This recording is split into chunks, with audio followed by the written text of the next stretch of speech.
নিষেধ করার আমার কোনো প্রয়োজন নেই, কিন্তু যেই নবীর আনন্দে আনন্দিত হয়ে আমরা উৎসব করতেছি, কিন্তু সেই নবীর কথার ব্যতিক্রম চলে যদি তার জন্মদিবসটাকে প্রাধান্য দিই, তবে ভাইজান এটা আপনার বিবেকে কি বাধা দেয় না? আপনার বিবেক কি তাহা উল্টো বুঝায় না? কেনই বা যেই নবীর কথার ব্যতিক্রম চলি সেই নবীর উৎসবে আবার আগরবাতি জ্বালায়, এটা কোন কথা? তবে শুনেন একটা কথা বলবো, মন খারাপ করবেন না। এরকম কোন ঘটনা মনে হয় পূর্বে ঘটেছিল, তার জন্য আমরা বর্তমানে কিছু মানুষের মুখে কিছু কথা শুনতে পাই। নিশ্চয় হতো পূর্বে কিছু ঘটেছিল। তো এক বাড়িতে দুইটা বউ আছে,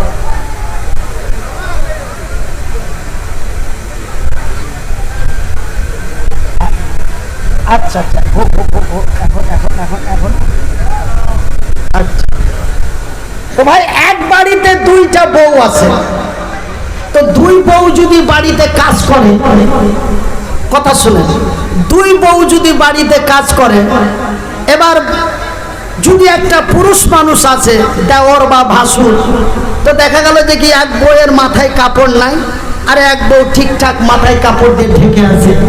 এবার ওর ভাসুর বাড়ি আসছে, ওর ভাসুর বাড়ি আসছে, বাড়িতে আওয়াজ আসসালামু আলাইকুম, হ্যাঁ, তখন ওর আরেক যা বলছে এই এই এই তোর ভাসুর এলো, এই তোর ভাসুর এলো।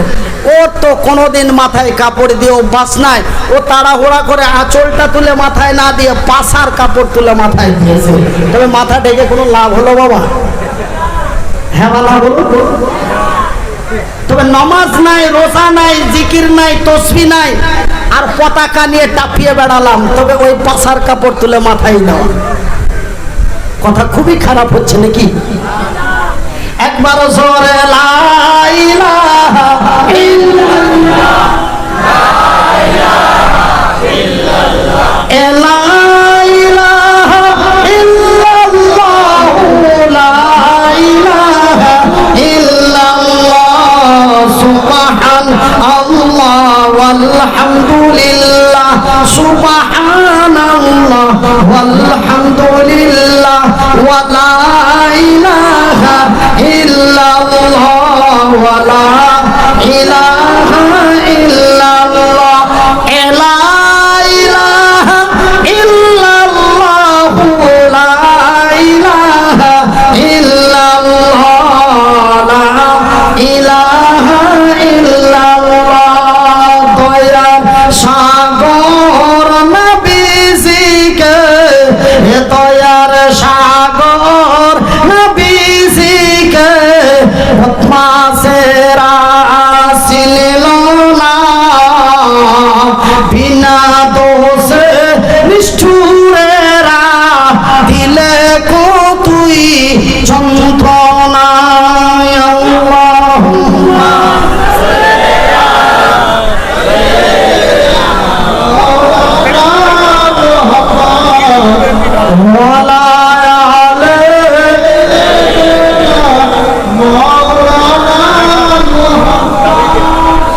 শত শত কাফের ছিল, কত কত কত শত শত কাফের ছিল, আমার নবীজি ছিলেন একই জনা, সবাই মিলে মারে পাথর, সবাই মিলে মারে পাথর, কেউ তো নিষেধ করল না।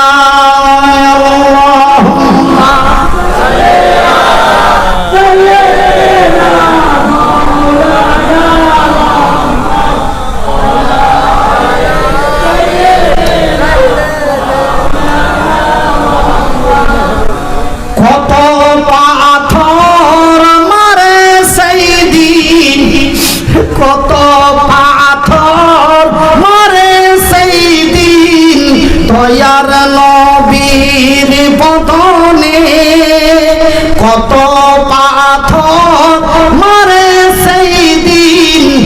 দয়ার নবীর বদনে একটু জায়গা পাচ্ছিল না, একটু জায়গা পাচ্ছিল না, পাথরের ওই আঘাতে।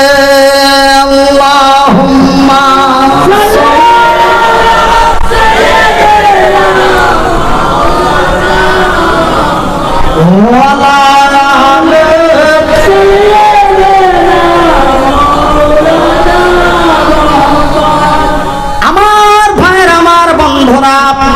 জান্নাত এবং জাহান্নাম দুইটি রাস্তা, দুইটি জায়গা।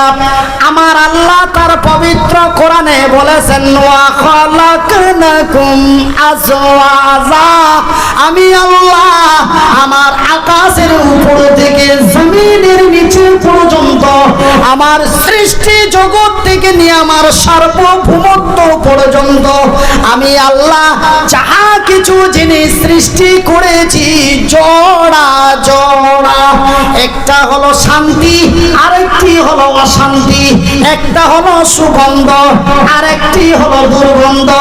এমনি করে আকাশ, তারপরেই জমিন, এমন করে ইহ জগৎ, তারপরেই পর জগৎ, এমনি করে জান্নাত, তারপরেই জাহান্নাম, এমনি করে ডান দিক, তারপরেই বাম দিক, এমন করে নামাজি, তারপরেই বেনামাজি। একটা হয় না, দুইটা হয়। এমনি করে নর, তারপরে নারী, এমন করে সকাল বেলা, তারপরেই সন্ধ্যা বেলা। আমার আল্লাহ বলেন ওয়া খালাকনাকুম আজওয়াজা, আমি আল্লাহ যাহা কিছু বানিয়েছি জোড়া। ভাই গো, আমার আল্লাহ তৈরি করলেন আদম, তারপরে তৈরি করলেন হাওয়া। ভাই গো, আমি মনির উদ্দিন আপনাদের ভাই, আপনারা যেন আমারই ভাই। এমন কোন কাজ করবেন না আমি ভালো কাজটা করার পরেও যেন জাহান্নামে চলে যাচ্ছি। কাজটা খুব ভালো করছি, তারপরেও জাহান্নামে চলে যাচ্ছি। তবে কাজটার মধ্যে নিশ্চয় কোনো ভেজাল আছে। ভাইজান, আপনারা যেন আমার ভাই, আমি যেন আপনাদেরই ভাই।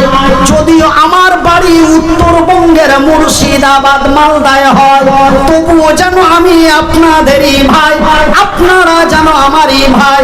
বিশ্বাস করুন আর নাই করুন, আমার দয়ার হাবিব নবী মুহাম্মদুর রাসূলুল্লাহ সাল্লাল্লাহু আলাইহি ওয়াসাল্লাম, আল্লাহর নবী, দয়ার নবী, তার পবিত্র নুরানি মুখ দিয়ে বলেন قال النبي صلى الله عليه وسلم كل مسلم إخوان, এক মুসলমান অন্য এক মুসলমানের ভাই।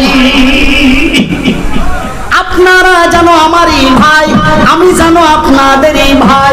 যদিও আমার বাড়ি উত্তরবঙ্গে হয়, তবুও যেন আমি আপনাদেরই ভাই।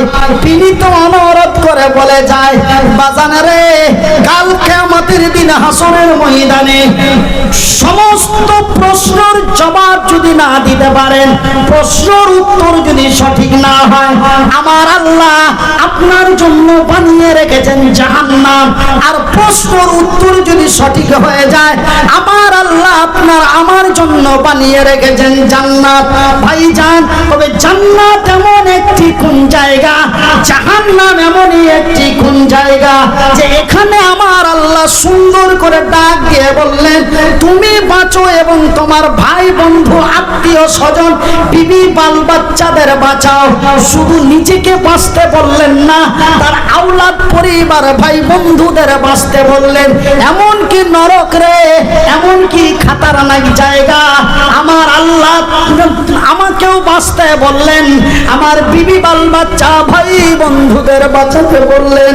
ভাইজান, তবে দুটি শব্দ, একটি হলো স্বর্গ আর একটি হলো নরক, একটি হলো জান্নাত, একটি হলো জাহান্নাম। ভাইজান, এই জান্নাত এবং জাহান্নাম শুধু আমাদের মধ্যে নয়, এই জান্নাত এবং জাহান্নামকে স্মরণ করে অমুসলিম ভাইয়েরাও চলে। আমরা বলি জান্নাত, তেনারা বলেন স্বর্গ। কি বলে? কি বলে? স্বর্গ। আমরা বলি জাহান্নাম, ওনারা বলেন নরক, মানে আগুন। আগুনের শাস্তি ভগবান করে দেবে। তবে ভাইজান,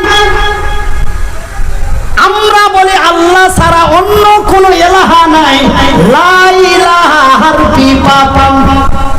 আমরা বলি লা ইলাহা ইল্লাল্লাহ, আল্লাহ ছাড়া কোনো অন্য মাবুদ নেই। তিনারা এই শব্দটি ব্যবহার করেন।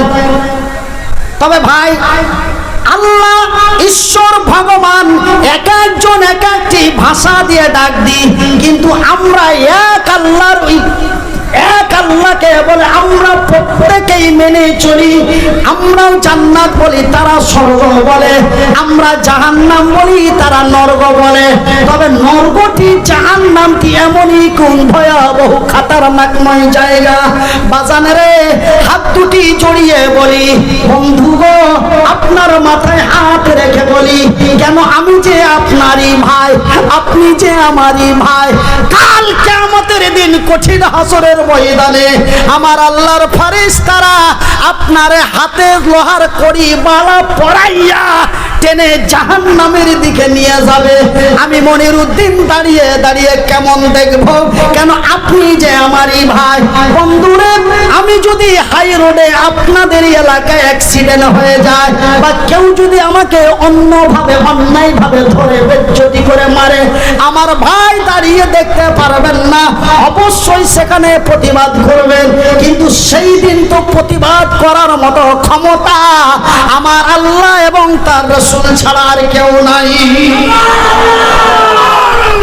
সেই দিন আমি মনিরউদ্দিন কেমন করে আপনার দিকে দেখব, আপনি কেমন করে আমার দিকে দেখবেন। তাই আজকে আমি বিনীত অনুরোধ করে বলে যাই, তাই আজকে আমি আপনাদের আকুলি বিকলি কাকুতি মিনতি করে বলে যাই, আমার আল্লাহ তার নিজের ভাষায় ডাক দিয়ে বলেন, বিসমিল্লাহির রহমানির রহিম,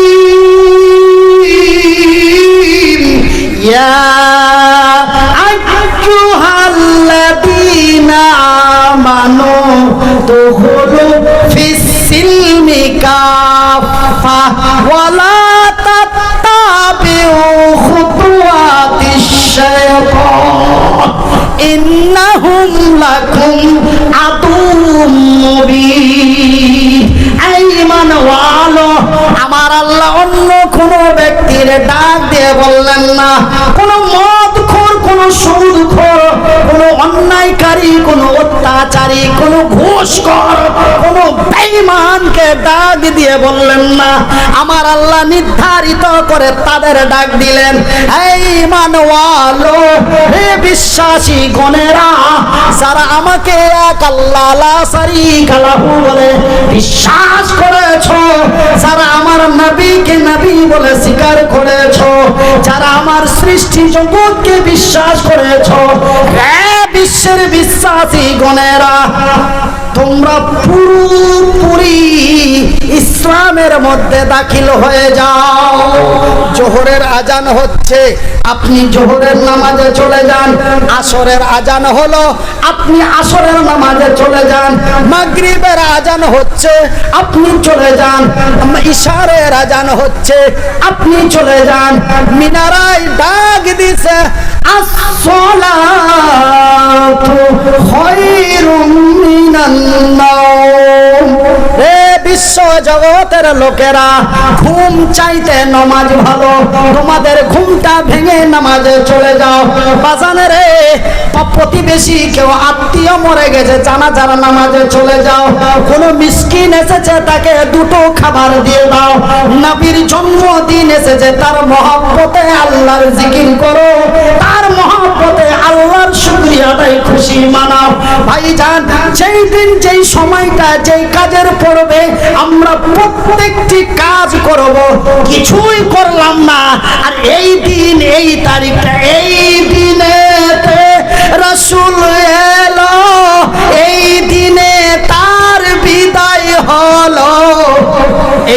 শব্দ নিয়ে পাগল হয়ে গেলাম, আমি খুব নবীর দিওয়ানা। মিডিলে সব পাক, মিডিলে সব পাক। এই দিনেতে নবী এলো, এই দিনেতে বিদায় নিল, বাস। খবরদার, রিকোয়েস্ট ভাই হিসাবে বলে যাচ্ছি আপনাদের কাছে, আমি নিষেধ করি না। কেন নিষেধ করব? আমার রাসূল এসেছেন, জঙ্গলের পাখিরা আনন্দ, জঙ্গলের পশুরা আনন্দ, মায়ের কোলের কচি কচি শিশুগুলি মায়ের বিস্থল পান করে, আর তারা পা হিলিয়ে হিলিয়ে, হাত হিলিয়ে হিলিয়ে সেই দিন নবীর আনন্দ ভোগ করছে। আপনি আমি কেন করব না শোনা? কিন্তু আমরা শুধু নবীর বিদায় আর জন্ম, এটাই তো শুধু আমার রাসূলের আরকাম আহকাম নয়। আমার আল্লাহ তার রাসূলের আরকাম আহকাম, আমার আল্লাহ বললেন তোমরা যদি আমার প্রকৃত জান্নাতে প্রবেশ করতে চাও তবে পূর্ণাঙ্গ সমস্ত ইসলামের মধ্যে দাখিল হয়ে যাও। কেন জানো? কেন জানো? শয়তান তোমাদের প্রকাশ্য শত্রু, শয়তান তোমাদের প্রকাশ্য দুশমন। এই শয়তান যে কোনো মুহূর্তে তোমাকে ভালো জায়গাটা থেকে খারাপ জায়গায় পাঠিয়ে দেবে। কেন? আমি আল্লাহ সেই দিনই তাকে এমন শক্তি দিয়ে দিয়েছি, ও চেয়েছিল আমি তাকে দিয়ে দিয়েছি। আপনি আল্লাহর কাছে যেভাবে চাইবেন আল্লাহ আপনাকে ওইভাবেই দিবে, কিন্তু ফাইসালাটা পরে হবে। নামাজ নাই, রোজা নাই, দোয়া নাই, কালাম নাই, কিছুই নাই, কিন্তু সকাল বেলায় দোকান খোলার সময় ধূপ মারে। আল্লাহ তোরে ধূপের দ্বারাই দিয়ে দিবে, কিন্তু পেদানি সেই দিন চলবে। যেইভাবে ডাকবে সেইভাবে আমার আল্লাহ তার কথা শুনবে, এটাই সত্য। যদি না হতো তবে সেই দিন আজাজিল ইবলিসকে এই ক্ষমতা আমার আল্লাহ দিতেন না। কেন? সেই দিন তো ইবলিস আমার আল্লাহর নাফরমানি করে আমার আল্লাহকে লক্ষ ফেরেশতা জিনদের সামনে আমার আল্লাহর কথা অমান্য করে হযরতে আদম আলাইহিস সালাতু সালামকে নিচু হয়, তার কাছে নিচু হননি বা তাকে সিজদা করেননি। সূরা আল বাকারার মধ্যে তার পূর্ণ ঘটনা আপনারা পেয়ে যাবেন। আমি বিস্তারিত বলতে চাই না, শুধু টাচ করে দিলাম। লক্ষ ফেরেশতা জিনদের সামনে আমার আল্লাহর কথা অমান্য করে। ইবলিস তার নাম আগে ছিল না, ইবলিস নামটি তার পরে হয়েছে। তার পূর্বের নামটি সুন্দর একটা নাম ছিল, তার নামটা ছিল আজাজিল। সমস্ত ব্যক্তিদের আমার আল্লাহ তার সৃষ্টিদের ডাকলেন মানুষ ছাড়া। তখন তো মানুষ সৃষ্টি হয়নি, প্রথম মানুষটাকে বানিয়েছেন হযরতে আদম, তাও আবার মৃত্যু দেহ পড়ে আছে শুকনো মাটি। তাকে জীবিত করার জন্য সমস্ত সৃষ্টিদের ডাকা হয়েছে। আদম সৃষ্টির পূর্বে যাদের সৃষ্টি করা হয়েছে তাদেরকে এক জায়গায় একগুঠিত করে আমার আল্লাহ রাব্বুল আলামিন হযরতে আদম আলাইহিস সালাতু সালামের দেহের মধ্যে রূহ দিলেন, তাকে জীবিত করলেন। ভাইজান, বিস্তারিত ঘটনা বলতে গেলে সকাল 8:30টার প্রয়োজন। এটা আমার পক্ষে সম্ভব নয়, আপনাদের পক্ষেও সম্ভব নয়। আমার আল্লাহ সমস্তদের ডেকে বললেন এইবার দেখ আমি তারে জীবিত করি। মহান আল্লাহ রব্বুল আলামিন হযরতে আদম আলাইহিস সালাতু সালামের নাকের ডগায় একটা ফুঁক দিলেন নাকের ভিতরে।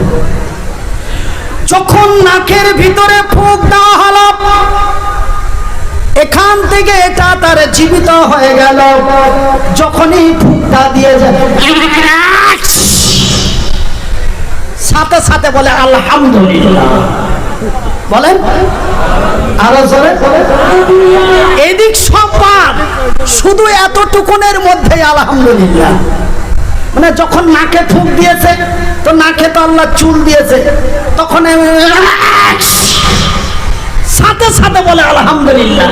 আমার আল্লাহ গর্ব করে বলে দেখ রে দেখ, সুবহানাল্লাহ বলেন, নারায়ে তাকবীর, দেখ রে দেখ রে, আগুনের তৈরিরা, নূরের তৈরি, বাতাসের তৈরি ফারিস্তারা, আমার জিনেরা, দেখ এই মাটির মানুষকে বানাতে নিষেধ করেছিলি, আমি তো তাকে পুণ্যজীবিত করি নাই, সামান্য একটু দেওয়াতেই আমার শুকরিয়া আদায় হয়।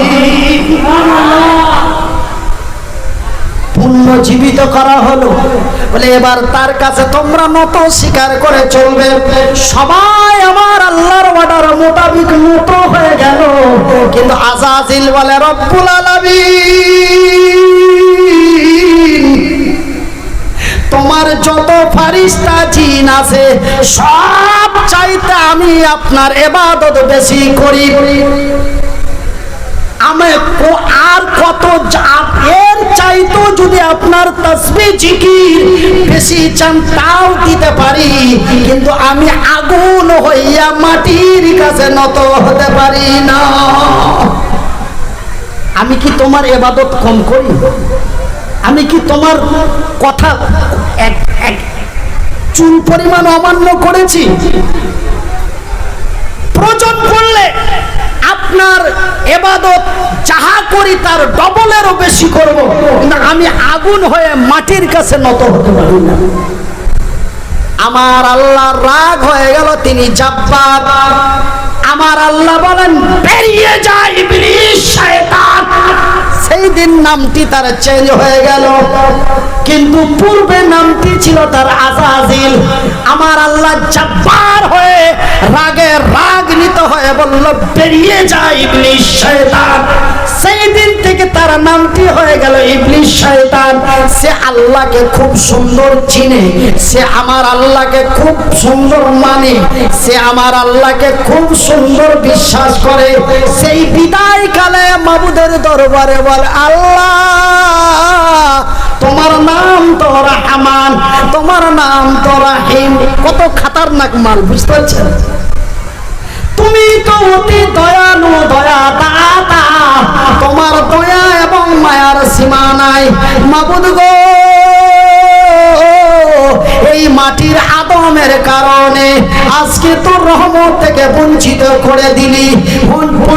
করে দিলি হয়ে গেলাম, কিন্তু আল্লাহ তোর তো দয়ার সীমা নাই, তোর তো মায়ার সীমা নাই। ওগো আল্লাহ, বিদায় কালে শেষের বেলা একটি আবেদন নিবেদন করি, কি চাস? বলে মাবুদ, এই মাটির আদমের জন্য আজকে আমারে জাহান্নামে যাইতে হবে, তুমি এমনই একটি আমাকে স্পিরিট ক্ষমতা দিয়ে দাও যেন এই আদম থেকে নিয়ে তার 14 বংশকে নিয়ে আমি একসাথে জাহান্নামে যাইতে পারি। এমন একটা ক্ষমতা আমাকে দাও। আমার আল্লাহ বলেন যা,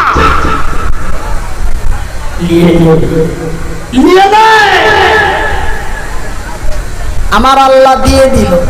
কিন্তু শোন একটা কথা মনে রাখ, সারা আমার প্রকৃত বান্দা যারা আমাকে একলা শারীকা লাহু বলে বিশ্বাস করে নেবে, তাদেরকে তুই কোনো সময় কখনো কোনো মুহূর্তে আমার জায়গা থেকে তোর জায়গায় নিয়ে যেতে পারবি না, এটা আমার সত্যি।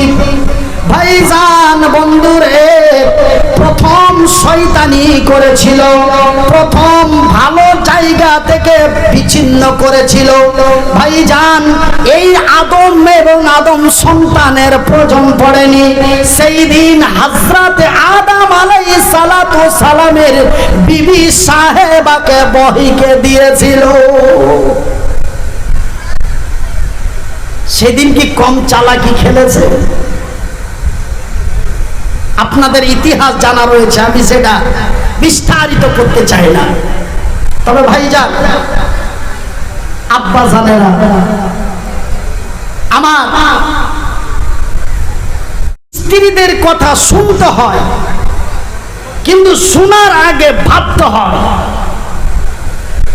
কেন স্ত্রী আপনার আমার স্ত্রী অত্যন্ত মূল্যবান বস্তু, সেটা আমার আল্লাহ অতি নিয়ামত হিসাবে পৃথিবীর মানুষকে দিয়েছে।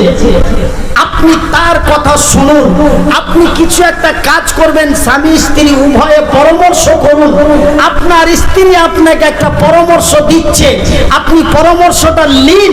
আপনি তাকে হেউ করে উড়িয়ে দেবেন, তুই মেয়ে মানুষ কি বুঝিস, এই বলে তাকে ব্যঙ্গ করে দিয়েন না। তার যুক্তি, তার পরামর্শটা নিয়েই কাজ করবেন না, একটু ভাববেন। ভাবিয়া করিও কাম করিয়া ভাবিও না। হযরত আদম আলাইহিস সালাতু সালামের কাছে ইবলিস শয়তান চলে গেল। জান্নাতের ভিতরে কত বড় ক্ষমতা! জান্নাতের ভিতরে যে বলে, আদম রে তুই এত খেপা। আমি খেপা মানে আমি আল্লাহর প্রথম সৃষ্টি মানুষ আর আমি খেপা? বলে আরে জান্নাতের ভিতরে এত মজা মজা, সব চাইতে যেটা বেশি মজা ওটাই আমার আল্লাহ তোরে নিষেধ করেছে। খা খা, ওইটাই বেশি মজা আছে। কিন্তু হযরত আদম আলাইহিস সালাতু সালাম বলেন, যেটা মজা সেটাই তো আল্লাহ নিষেধ করেছে, তবে আমি আমার আল্লাহর নিষেধের ব্যতিক্রম করতে চাই না। যতই মজা হোক না কেন, আমার আল্লাহ নিষেধ করেছে, আমি তাহা খাবো না। ওখানে কোনো কাজ হলো না। এইবার চলে গেল, বলে ব্যাপার খারাপ। তবে স্বামী স্ত্রীকে প্রাধান্য দেয় এবং স্ত্রী একজন স্বামীর কাছে একজন স্ত্রী অতি মূল্যবান। যদি তার স্ত্রী তার পিছনে ভেজাল লাগিয়ে দেয়, তবে সেই ভেজালের মধ্যে কেসাল বেজে যেতে পারে, এমন তার একটি ষড়যন্ত্র করে এইবার বিবি সাহেবা হযরতে হাওয়া আলাইহিস সালাতু সালামের কাছে যে বলে, এ পাগলি, আমি পাগলি? বলে এই তো মজার জিনিসটা তুই কেন খাস না? এটাই তো সবচাইতে মজা আছে। এই ফলটা যদি না খাইলি তো জান্নাতের মজাই কি পালি? বলছে আরে আমি তো জানি না। তো আল্লাহ যে নিষেধ করেছে তুই ওটাই বুঝলি না। এমন পাকান পাকিয়ে দিল হযরতে হাওয়া আলাইহিস সালাতু সালাম আর নিজেকে স্থির থাকতে পারলেন না। এবার সাহেব জান স্বামী জানের কাছে আকুলি বিকলি করতে লাগলো, নানান ঝামেলা নানান কীর্তি করতে লাগলো। চলো গো স্বামী জান, ও গো আল্লাহর বান্দা, আল্লাহর প্রথম নবী, ও গো আদি পিতা, চলো গো স্বামী জান, ওই ফলটা আমরা খেয়ে ফেলি। ভাই গো, দুইজনের মধ্যে সুন্দরী রমণী বিবি সাহেবার মহব্বতের কথা ফেলতে পারলো না। সেই ফলটা দুইজন মিলে পেড়ে খেয়ে ফেললো। যখনই খেয়ে ফেললো, সঙ্গে সঙ্গে জান্নাতি লেবাস সমস্ত খুলে গেল।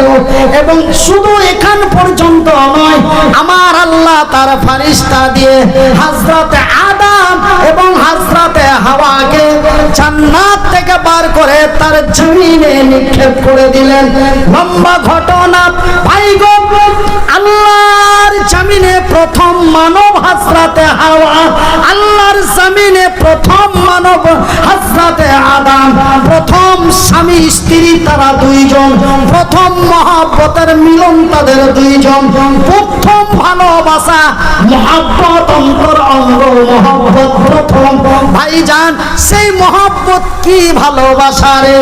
একজন একজনকে যদি অতিরিক্ত চেয়ে বসে, একজন একজনকে যদি অতিরিক্ত ভালোবেসে ফেলে, একজন একজনকে ছাড়া 1 মিনিট কাটানো তার পক্ষে অসম্ভব হয়ে যায়। কথা ঠিক কিনা বলুন? কথা ঠিক কিনা বলুন? তবে হযরতে আদম এবং হযরতে হাওয়ার মধ্যে আমার আল্লাহ এত মহব্বত, এত ভালোবাসা। লাইলা মজনু তো এটা অভিনয়, লাইলা মজনু তো এটা অভিনয়, অভিনয় করে দেখাচ্ছে। কিন্তু প্রকৃত ভালোবাসা হযরতে আদম এবং হাওয়া আলাইহিস সালাম। আল্লাহ কত বড় তাদের শাস্তি দিলেন জানেন? তাদেরকে দুইজনকে দুই জায়গাতে ফেললেন, খুঁজতে খুঁজতে এক যুগ কেটে গেল। অনেক লম্বা ঘটনা। তবে ভাইজান, আমি আপনাদের অন্য কোনো কথা না বলতেছি, আমার বলার উদ্দেশ্য হলো দুইটা রাস্তা, একটা হলো সৎ পথ, একটি হলো অসৎ পথ, একটা হলো জাহান্নাম, একটা হলো জান্নাত। ভাইজান, তবে আমি মনিরউদ্দিন আপনাদের ভাই হিসাবে বলেছি, তুমি বাঁচো এবং তোমার ভাই বন্ধুদের বাঁচাও। কোথা থেকে বাঁচাও? নারা ওই কঠিনময় জাহান্নামের আগুন থেকে। ভাই গো, ওই জাহান্নামের আগুন এমনই কি খতরনাকময় আগুন, সেই আযাব এমনই কি খতরনাকময় আযাব। ভাইজান, আমার রাসূল দয়ার হাবিব হযরতে আদম থেকে নিয়ে হযরতে নবী মুহাম্মদুর রাসূলুল্লাহ বলুন সাল্লাল্লাহু আলাইহি ওয়াসাল্লাম, এই 1,24,000 নবীর মধ্যে আমার আল্লাহ শুধুমাত্র একমাত্র আমার নবীকে জান্নাত এবং জাহান্নাম দেখিয়েছে। শুধু তাই নয়, আমরা কত বড় সৌভাগ্যবান গো, আমরা যেই নবীর উম্মত, সেই নবীকে আমার আল্লাহ তার জান্নাত এবং জাহান্নাম সচক্ষে দেখিয়েছেন। আমরা কত বড় সৌভাগ্যবান। সেদিন কাল কিয়ামতের কঠিনময় হাসরের ময়দানে হযরতে আদম থেকে নিয়ে হযরতে ঈসা আলাইহিস সালাতু সালাম থেকে নিয়ে পীর পয়গম্বর ওলি আউলিয়া, সেই দিন কোন গাজী ফাজি মনিরউদ্দিন সলিমউদ্দিন কাসিরউদ্দিন সেই দিন আমার আল্লাহর দরবারে সুপারিশ করতে পারবেন না, পারবেন শুধুমাত্র একমাত্র আমার দয়ার হাবিব। জোরে বলুন, আরো জোরে বলুন। আমরা সেই নবীর উম্মত, একটু লজ্জা করুন শোনা। আজকে আমাদের দ্বারা কেন অন্যায় হয়? আমরা সেই নবীর উম্মত, যেই নবী কাল কিয়ামতের দিন কঠিনময় হাসরের ময়দানে আমাদের জন্য সুপারিশ করবেন, অন্য কোন নবী পারবেন না। ওই ঘটনা বলতে গেলে আবার এক্সট্রা আলাদা টাইম লাগবে। সেই দিন কাল কিয়ামতের কঠিনময় হাসরের ময়দানে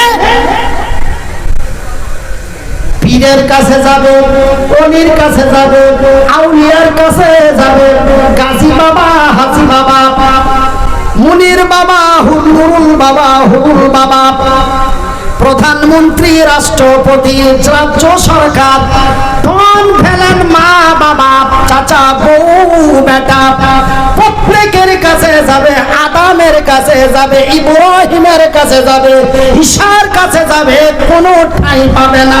ঠাঁই যদি পাও রে, সেই দিন আমার দয়ার হাবিবের কাছে।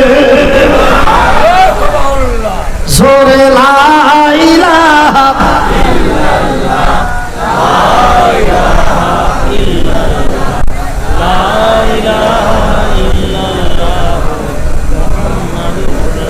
জাগি জাগি জাগি রে মুসলমান, জাগি জাগি জাগি রে মুসলমান, চৌদিকে ফিরিয়ে দেখ তুই তৌহিদি ফরমান। নারে তাকবীর, নারায়ে তাকবীর, নারায়ে তাকবীর। আমার ভাইয়ের, আমার বন্ধুরা, আমার আব্বা জানেরা, এই জন্য আমি নবীর ওয়ারিস হয়ে, আমি আপনাদের ভাই হয়ে আপনাদের বিনীত অনুরোধ করে বলি, জাহান্নাম এত এক খতরনাকময় জায়গা। আমার রাসূল দয়ার হাবিব জিবরাইলের সাথে যে জাহান্নাম দেখে আসলেন, বাজানের লম্বা ঘটনা, আব্বা জান লম্বা ঘটনা, আমি শর্ট করে বলে দিই। আমার আল্লাহর অর্ডার মোতাবেক আমার দয়ার হাবিব নবী মুহাম্মদুর রাসূলুল্লাহ সাল্লাল্লাহু আলাইহি ওয়াসাল্লাম আল্লাহর নবী, দয়ার নবী, বিশ্বর নবীর কাছে চলে গেলেন। নবীকে সঙ্গী সাথী করে সার্বভৌমত্ব ভ্রমণ করালেন। আল্লাহর আরশে আজিম থেকে নিয়ে সমস্ত কিছু, চন্দ্র সূর্য নক্ষত্র উপগ্রহ মঙ্গল গ্রহ সমস্ত কিছু ভ্রমণ করার পরে এইবার আমার আল্লাহর ফেরেশতা জিবরাইল আমার নবীকে নিয়ে চলে গেলেন জাহান্নাম দেখাতে। যখন জাহান্নাম দেখাতে নিয়ে যাচ্ছে, ভাই গো, জাহান্নাম যখন দেখাতে নিয়ে যায়, জাহান্নামের কাছাকাছি যখন গিয়েছে, জাহান্নামের ভিতর থেকে বিকট আওয়াজ পাওয়া যাচ্ছে। আমার দয়ার হাবিব থমকে দাঁড়িয়ে গেলেন, দাঁড়িয়ে বলেন, জিবরাইল রে, এটা তো জাহান্নামের আওয়াজ নয়, এটা তো মনে হয় জাহান্নামীদের আওয়াজ। জাহান্নামীদের এমনই কি শাস্তি দেওয়া হচ্ছে, তারা বিকট ভাবে চিৎকার করছে। আল্লাহর রাসূলের কানে গেল, নবী থমকে দাঁড়িয়ে গেলেন, জিবরাইলকে বলেন, জিবরাইল, এ তো জাহান্নামের আওয়াজ নয়, এ তো জাহান্নামীদের আওয়াজ। ভাই গো, জাহান্নামের একদম নিকটবর্তী, জাহান্নামের নিকটবর্তী দরওয়াজায় যখন জিবরাইল নবীকে নিয়ে গেলেন,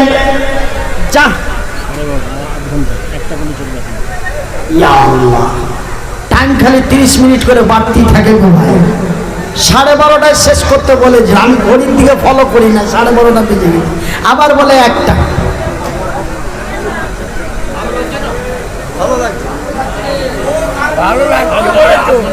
বাজান বসা ইঞ্জিন, বুঝতে পারছেন, এখন ইঞ্জিন রানিং হবে। এই অক্টোবর মাসের 15 তারিখ থেকে রানিং আছে।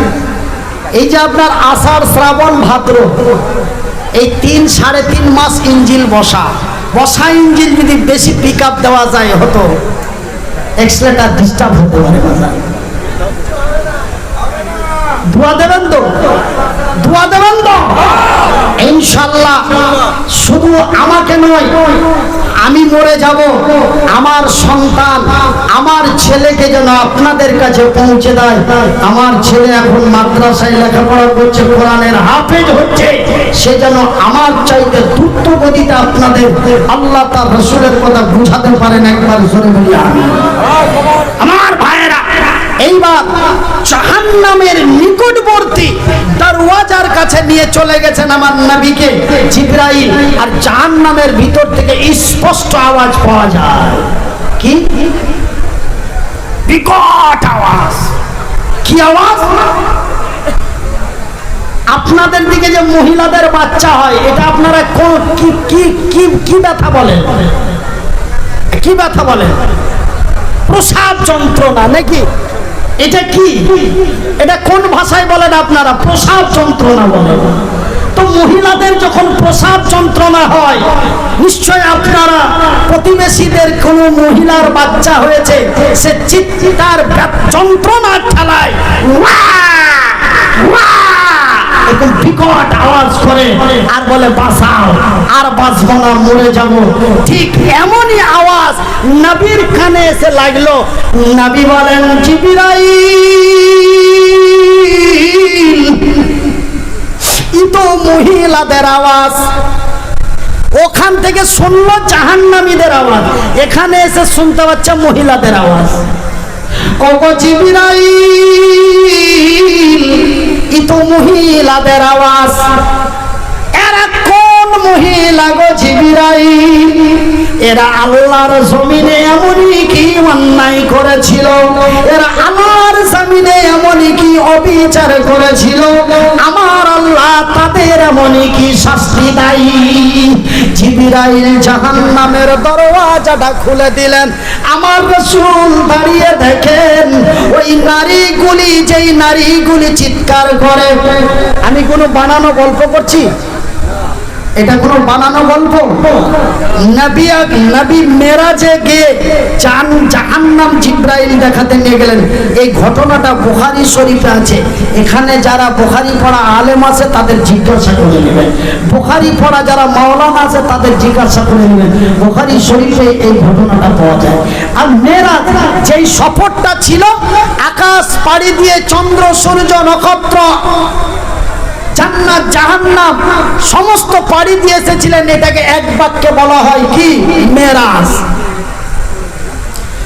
ভাইজান বন্ধুরা আমার, যখন জাহান্নামের দরওয়াজাটি খুলে দেওয়া হলো,